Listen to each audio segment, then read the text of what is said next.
आपका मकसद है यहाँ आके पढ़ाई करना, जॉब लगना। जॉब आपकी तभी मिलेगी जब सबसे ज्यादा आप मेहनत करेंगे। जो मैं आज बताने जा रही हूँ वो कोई नहीं बताएगा। सबसे बड़ी समस्या किसी भी सिलेक्शन में आपका अगर रहेंगे तो सिर्फ आपकी वजह से रहेंगे। आदमी की सोच है ना, अगर वो थक गई तो आदमी थक गया। आदमी कभी नहीं थकता, सिर्फ उसकी सोच थकती है। सबसे पहली चीज, आपकी सोच को पॉजिटिव रखिए, सोच को आबाद रखना है, सोच को जिंदा रखना है। आपके माइंड में कभी ये नहीं आना चाहिए कि मेरा सिलेक्शन नहीं होगा, या मुझसे ये नहीं होगा, या मुझसे ये नहीं कर सकता, ये नहीं कर सकता, या बहाने जो एक्सक्यूज आप देते हो ना, यार मेरे साथ इतनी समस्याएं क्यों हैं, मेरे ये प्रॉब्लम आ गई, मेरे साथ ये दिक्कत है, मेरे साथ ये दिक्कत है। मतलब अपन के बहाने देके अपने आप को सेटिस्फाई करने की कोशिश करते हैं। सबसे पहले आज के बाद आप ना बहाना बनाना बंद कीजिए, अपने आप को एक्सक्यूज देना बंद कीजिए। कोई भी चीज आपके लक्ष्य से बड़ी नहीं है। आपके रिश्तेदार, नातेदार, आपके दोस्त, भाई बहन, एक बार लक्ष्य बना लिया तो फिर उसके अराउंड जो भी है वो सब सेकेंडरी है। अभी आप यहाँ आए टीचर का एग्जाम देने के लिए, आपका सबसे बड़ा लक्ष्य क्या है? सिर्फ ये एग्जाम क्वालिफाई करना, इस एग्जाम में टॉप आना। समस्या कुछ नहीं है। समस्या मैंने आपको पहले भी कहा था, उसको जब मानेंगे तभी समस्या है। मैं मेरा खुद का पर्सनल आपको एग्जाम्पल मैं पहले शायद आपके बैच में भी दे चुकी हूँ, ठीक है, कि बचपन से लेकर अब तक लगभग मेरे लाइफ में हर बार कुछ ना कुछ एक नया चैलेंज आया, लेकिन उस चैलेंज को पास करते करते करते करते आदमी निखरता गया और लगभग सक्सेस, हर एग्जाम में सक्सेस मिलती गई। लेकिन अगर समस्या आई, अगर वहां हार मान ली थी, तो अपन क्या यहाँ पे खड़े होते? क्या नहीं हो पाते। मैंने इंजीनियरिंग करी, 3rd ईयर में मेरा प्लेसमेंट हुआ एरिक्सन के अंदर। पेरेंट्स ने कहा नौकरी सरकारी करनी है, अदरवाइज करनी नहीं है। इंजीनियरिंग में जब इंजीनियरिंग के लिए पढ़ाई करी तो पैसे नहीं थे फाइनेंशियली इतने। 5वीं के बाद पढ़ाई छूट गई, 2 साल घर पे बैठे रहे कि गांव में 5वीं के बाद कोई पढ़ाई नहीं, तो फिर पढ़ाई कैसे होगी? ठीक है।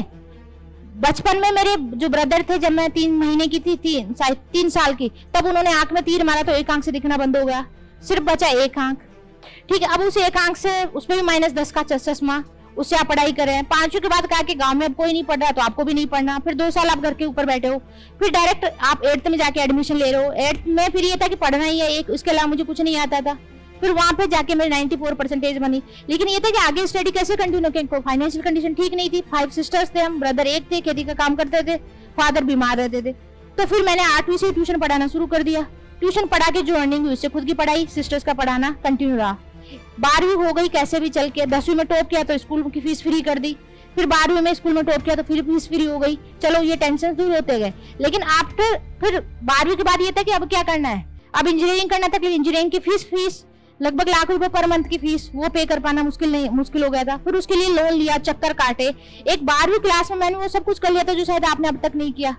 चक्कर लगा के हर जगह जमीन के कागज गिरवी रख के लोन लिया। ठीक है, फीस पे हो गई इंजीनियरिंग की लोन के थ्रू। लेकिन अब आपके डे टू डे खर्चे भी तो बहुत होते हैं। जब आप इंजीनियरिंग में जाएंगे तो आपको हर महीने आपको, जैसे मैं डेली अप डाउन करती तो पेट्रोल का खर्चा होता था, बुक्स का खर्चा इतना ज्यादा होता था।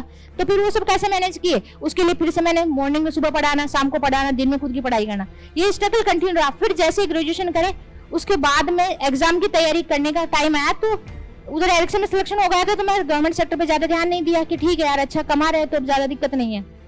लेकिन जब आपका गांव में आजकल आसपास पड़ोस में हर जगह, शहरों में भी आजकल ये मेंटेलिटी है कि जॉब होनी चाहिए तो केवल गवर्नमेंट ही होनी चाहिए। गवर्नमेंट जॉब को लेकर लोगों का क्रेज बहुत है। तो मुझे इतना कैपेबल है कि ठीक है, नॉलेज है, सब कुछ है, तो क्यों ना पेपर दे लेते हैं। ठीक है, पेपर लगाया, उसमें सेलेक्ट हो गए। सबसे पहले सेल्टेक्स का दिया, उसमें सेलेक्ट हुई।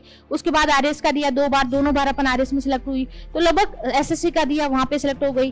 तो चौथी अभी जो प्रेजेंट में जॉब करूंगी मेरी 4th गवर्नमेंट जॉब है। लेकिन जब गवर्नमेंट जॉब से पहले 6-8 महीने का सीजन ऐसा था ग्रेजुएशन के बाद, क्योंकि ग्रेजुएशन के 1 साल बाद मेरी जॉब लगी। उस 1 साल में आदमी में डिप्रेशन आता है। तो उस डिप्रेशन को आपको कैसे, आप अभी उसी फेज में है, समझ रहे आप? जब तैयारी करते हैं ना उस टाइम आदमी को किस तरह से कितने टाइप के डिप्रेशन आते हैं ये आप अच्छी तरह से समझते हैं। अब मैं आपको वो तरीका बताती हूँ कि जब मैं डिप्रेशन में थी तो मैंने कैसे डील किया। मेरे को डिप्रेशन हुआ लगभग 1 महीने के लिए। जब बीटेक के बाद मैंने मेडिजी ज्वाइन किया, इंजीनियरिंग की IES, इंडियन इंजीनियरिंग सर्विसेज के लिए। तो मेरा रूटीन होता था कि सुबह पढ़ाना, आकाश में फिजिक्स पढ़ाती थी बच्चों को, शाम को आके पढ़ाना, और बीच में मेरे को खुद को क्लास लेना। मेडिजी कोचिंग ज्वाइन कर रखी थी, वहां क्लास लेना। तो मेरा रूटीन था सुबह 6 से 8 तक पढ़ाना, फिर उस टाइम पे स्कूटी वगैरह कुछ नहीं थे, फिर वहां से 4 किलोमीटर पैदल चल के MADG आना, फिर वहां से वापस जाके दूसरे इंस्टीट्यूट में पढ़ाना। तो सुबह से शाम तक, मतलब सुबह 6 बजे घर से निकलने के बाद शाम को 8 बजे घर पहुंचना, तब तक आदमी पूरा थक चुका होता है। फिर शाम को मुश्किल से 2 घंटे मुझे पढ़ने के लिए मिलते। 2 घंटे में भी 2 घंटे मैं इंजीनियरिंग का पढ़ती और जो मेरा IAS का ड्रीम था उसके लिए, और फिर 1 घंटा क्लास तैयार करने के लिए कि बच्चों को कल क्या पढ़ाना है। इस तरह से रूटीन चलता था। जब IAS का एग्जाम आया उससे 1 महीने पहले ये था कि ये एग्जाम तो मेरे हाथ से निकलने वाला है, क्योंकि मुझे पता चल गया था कि मेरा सिलेबस पूरा हुआ ही नहीं है।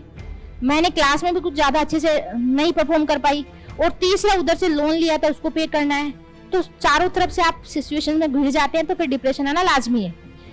फिर उस टाइम पे मैंने मेरे गुरुजी से संपर्क किया। मैंने कहा सर इस तरह से दिक्कत है, क्या करूं। मतलब जब आप आदमी डिप्रेशन में होता है तो उसको ना आप पढ़ने की कोशिश करते हैं लेकिन पढ़ नहीं पाते। आजकल ज्यादातर लोग सुसाइड कर रहे हैं, ठीक है। आप में से बहुत सारे लोग हैं, मेरे पास कई सारे लोगों के, आपके 5-7 लोगों के फोन आए। तो फिर मैंने सोचा था कि मैं लास्ट सेशन 10 मिनट का इसी के ऊपर डिलीवर करूंगी, ठीक है। तो आप सभी का यही कि डिप्रेशन वाला फेज आएगा जब आप मेहनत करेंगे, या आप जब बाहरी चीजें के बारे में सोचने लग जाते हैं ना, और अपन को लगता है कि यार एग्जाम नजदीक, जैसे जैसे नजदीक आएगा वैसे वैसे आपकी हार्ट बीट बढ़ती जाएगी, और वैसे वैसे आप थोड़ा थोड़ा डिप्रेसिव फील करते जाएंगे। तो वहां पे आपकी परफॉर्मेंस अपने आप ही गिर जाएगी। तो फिर मेरे सर ने मुझे एक सलाह दी थी। वो सलाह ये थी कि तुम अभी किताब उठाओ और पढ़ो, जो सबसे अच्छी फेवरेट सब बुक है वो उठाओ और पढ़ो। तो मुझे याद है मेरा मैथमेटिक्स फेवरेट सब्जेक्ट था, तब मैंने मैथमेटिक्स सब्जेक्ट उठाई, और तब तक पढ़ते रहो जब तक बिल्कुल थक ना जाओ। तो मैंने वो बुक उठाई, पढ़ती गई, और रेगुलर मैंने 24 घंटे तो रेगुलर, उसके बाद 3 घंटे सोने के बाद फिर वापस रेगुलर 24 घंटे, ठीक है। यानी 48 घंटे रेगुलर, 3 घंटे का ब्रेक लेके मैंने वो बुक कंप्लीट कर डाली। इंजीनियरिंग की मैथमेटिक्स 4 साल की जो गेट में आने वाली थी वो मैंने 48 घंटे में कंप्लीट कर डाली। समझ रहे हो बात। और 48 घंटे बाद मेरा कॉन्फिडेंस लेवल इतना हो गया था कि अब तो मैं कोई सा भी एग्जाम निकाल सकती हूँ।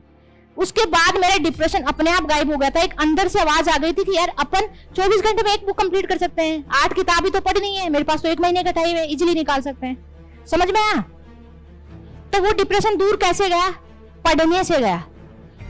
अब आपके भी पास अगर कैसे कभी आपकी सिचुएशन हो, वो 1000 आदमी 1000 तरीके देंगे। कोई कहेगा मेडिटेशन कीजिए, कोई कहेगा ना आपके दशा ठीक नहीं चल रही है, आप इस ज्योतिष को दिखाइए, कोई कहेगा ये वाला मणिया पहन लीजिए, सब ठीक हो जाएगा, ठीक है ना। मैं कहूंगी जो आपका लक्ष्य है सिर्फ उसके अंदर लग जाइए, ठीक है। आपको बहुत ज्यादा धड़कने, हार्ट बीट ऊपर नीचे होगी, लेकिन कुछ नहीं, किताब लेके बस लगे रहिए। जो फेवरेट चीज है उसको पकड़िए, और रेगुलर जितना आप अपने आप को स्ट्रेच कर सकते हैं, जितना पढ़ सकते हैं उतना पढ़िए।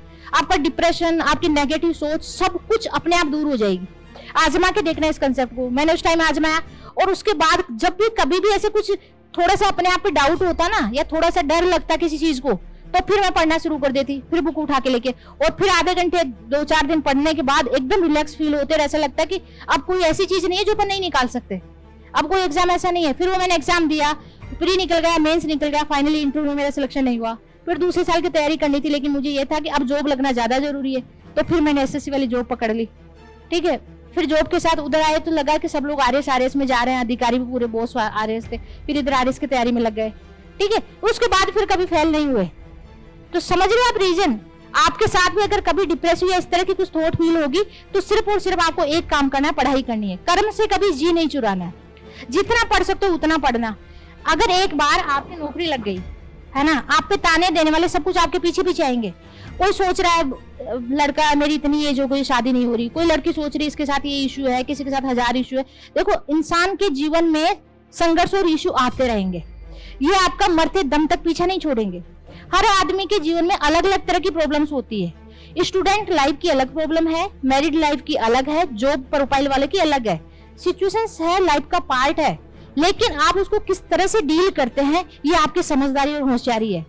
जो आदमी इन समस्याओं से बिखर जाएगा, ठीक है, वो फिर आगे नहीं बढ़ पाएगा। जो उनको फेस करके आगे बढ़ेगा वो फिर निखर जाएगा। ये आप पे डिपेंड करता है कि आप उनसे भागेंगे या उनका शेर की तरह खड़े होकर सामना करेंगे। जितना ज्यादा जो भी प्रॉब्लम आ रहे हैं उसको फेस करते करते आगे बढ़िए। और आप ये मान के चलिए कि जब आपको लग रहा है कि हार रहे हैं, थक रहे हैं, तो आप ये अपने आप को मैसेज देना कि बस इसके अगले कदम पे मंजिल है, थोड़ा सा और, ऐसे अपने आप को हमेशा थोड़ा थोड़ा बढ़ाइए। अगर कल आपने 8 घंटे पढ़ा तो आज कोशिश कीजिए 8 घंटे और 2 मिनट ऊपर हो। फिर अगले दिन कोशिश कीजिए 2 मिनट थोड़ा सा और ज्यादा, फिर तीसरे दिन 2 मिनट थोड़ा सा और ज्यादा। हर दिन अपनी क्षमताएं 2-2 मिनट बढ़ाइए। मैं कभी किसी से कंपैरिजन नहीं किया, कभी किसी से कंपटीशन नहीं किया। मैं मेरे पिछले दिन से मेरा कंपटीशन रहा हमेशा। कल मैंने क्या क्या किया था, आज मैंने क्या किया। एक टू डू लिस्ट आप हर दिन बनाना कि आज के दिन में मुझे क्या क्या करना है। उसकी प्लानिंग पहले वाले दिन हो जानी चाहिए कि आपकी 7 से 12 तक क्लास लेनी है, 12 से 1 बजे तक वापस खाना खा के अपन को 2 बजे तक रेस्ट करके 2 से फ्री हो जाना है। 2 से 10 बजे तक मुझे पढ़ाई करने के लिए, पढ़ाई में भी क्या क्या करना है, कितना कितना टाइम किसके सब्जेक्ट को देना है, ठीक है ना। इस तरह से आपका एक रूटीन दिनचर्या फिक्स होनी चाहिए। अगर आपकी टू डू लिस्ट नहीं है, दिनचर्या नहीं है, तो आपको पता ही नहीं चलेगा कि आप कहाँ कहाँ कितना समय कैसे वेस्ट कर रहे हैं। और फिर आप रोना रोएंगे, समय नहीं है, समय नहीं है, मैम एग्जाम आ गया, ये भी करना होता है, वो भी करना है, क्लास के साथ हम पढ़ाई नहीं कर पाते। ये बहाने उसी इंसान के होते हैं जिसका अपने कर्म पे फोकस नहीं होता। एक आरएएस दिन में 1 लाख काम करता है, 1 लाख लोगों से मिलता है, 1 लाख लोगों की समस्याएं सुनता है। वो कैसे टाइम मैनेज करते हैं? उनको अपने हर एक सेकंड का पता होता है। अगर कोई आदमी उनसे आके 10 मिनट बाद बोल रहा है तो उनको सॉरी बोल के बोलते, सॉरी सर मेरे पास 2 ही मिनट का टाइम है, दूसरे को भेजिए, तो उसको 2 मिनट में वापस भेज देते हैं। तो आपको भी याद रखना है, दोस्त से बात करते टाइम आप कितना टाइम दे रहे हैं, घर वालों से फोन पे बात करने में कितना टाइम दे रहे हैं। ऐसा नहीं कि अक्सर हर वीकेंड पे आप गाँव जा रहे हैं, है ना। आपको ये सारी चीजें पे रोक लगानी पड़ेगी। जब मेरा कभी महीने 2 महीने 3 महीने में गांव जाने का मन करता था तो मैं रात में निकलती थी शाम को 8 बजे, ताकि नाइट घर पे स्टे करके आ जाए। यहाँ घर पे भी सोना ही था और सुबह जल्दी 5 बजे उठ के निकलना, ताकि अगले दिन वाला रूटीन ना टूटे। समझ रहे हैं आप बात? तो अगले दिन वापस मॉर्निंग से आके उसी दिन का रूटीन, दिनचर्या को फॉलो करने लग जाते थे। तो हर दिन का आपका रूटीन अगर कभी जाए आप, तो इसी तरह आप अपना टाइम मैनेज करना कि आपका रूटीन नहीं टूटना चाहिए किसी भी हालत में। जो आप बना के चल रहे हैं ना, वो कंटिन्यू, ठीक है। और बाकी मेहनत आपको करनी है।